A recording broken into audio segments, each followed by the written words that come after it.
Moines River, and that's where we find our national correspondent Justin Michaels this morning. He joins us live. And Justin, from what you saw over the past couple of days, what are you seeing this morning? Is it the same? Is it different?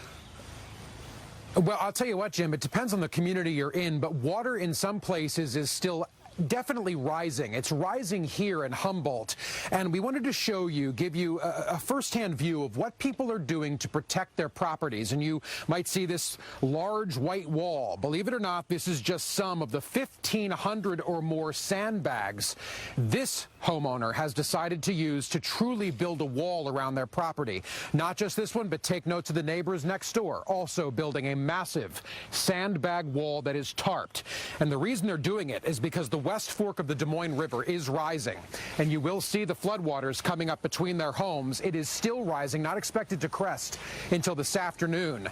But take note as we walk along the side of Bill's home here, the massive effort they have undertaken to not just do sandbags, but also earthen.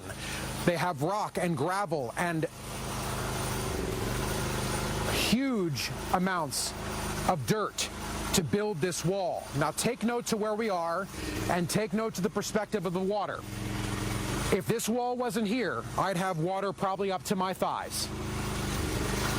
A system of sub pumps, and we're going to walk back behind the house. It's going to get a little loud, but a system of sub pumps is being used to pump the water out from behind the home here.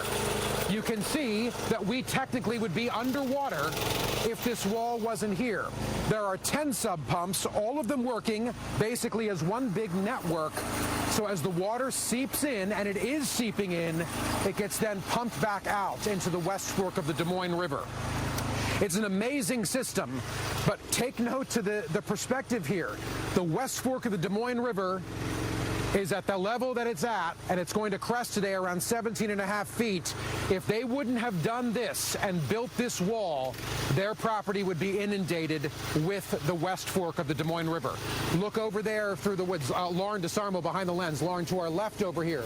Take note to the sheds over there. You've got water halfway up the shed.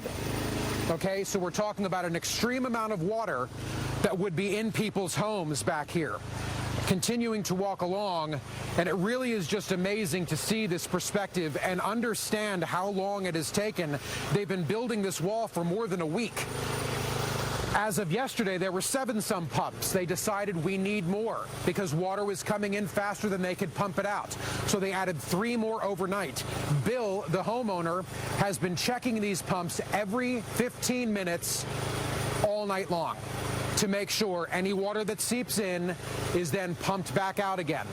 It's also concerning to think the reason they're checking them every 15 minutes is because he says if one goes down, Steph, if just one pump goes down, the entire network fails. Wow. So they've got to keep these pumps up and running. They've got to make sure they're not clogged. Obviously, they're sucking in all sorts of debris and sediment into those pumps. They've got to keep those lines clear and then pump back out again. It is an amazing effort to protect this property. But as you can see, Steph, I'm on the footsteps of their back porch. It's dry. Steph, into you. No, I mean, this was just a phenomenal live shot to show people who, don't experience this, what it actually is like. And I'm stressed out watching that. I'm like, okay, I can see the dirt kind of seeping underneath there. Justin, thank you for showing us around and explaining